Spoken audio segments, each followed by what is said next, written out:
The occasional creek bottom and tree grove gives relief to grazing livestock in one of the harshest landscapes that northwestern Nebraska has to offer. For Judd Hoos with Hooscow Company, it is a little piece of heaven and some of the best cow country one can find. And Judd says his cows are just a perfect fit. Producing Angus bulls for the commercial cattlemen is not something that is taken lightly at Hooscow Company. The philosophy is simple. Behind every good bull is a good cow. And that is exactly what you will find upon analyzing the Hooscow herd. A set of cows that will excel in the real world. For Judd, that real world is tough Sandhills grass country. We'll run about 50 pair on a section, and we'll run them there from May till October. So they get a good five months out grazing here. Through discipline and integrity, a proven recipe for success was implemented. First, by finding a few proven cows each year that have excelled within their respective herds. Second, by letting their cows compete in an environment that makes the cow accountable and adds accuracy to their measurements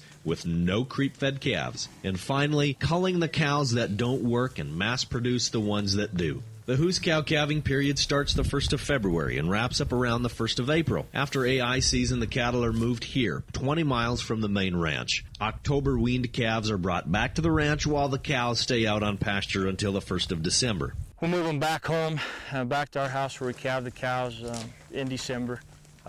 Once we get them there, we'll start feeding them a little bit of hay. Judd believes in being a good steward of the land, and the past few years have caused him to take a hard look at the operation. Drought, environment, stocking rates, feed costs, all consideration that makes a cowman like Judd have to go back and sharpen the pencil, if you will. You still got a ranch to pay for. You still got to put the cows out there that it takes to make a living, and so the cows got to live within their environment. They got to use their resources, and we really didn't back off a lot on the stocking rates. We might try to wean maybe 15, 20 days earlier, and in our fall grazing program, having that grass to set aside was more challenging, and ended up having to feed hay maybe 30 days or 60 days longer than we would have liked to.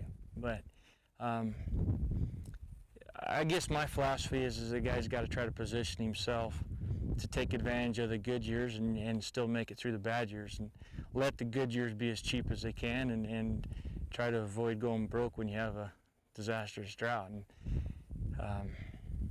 that's easy to say and it's harder to do, but I guess we made it through it, and we're still here today, and we're having a good year. And within that little piece of the country is what Judd Hoos calls home and heaven.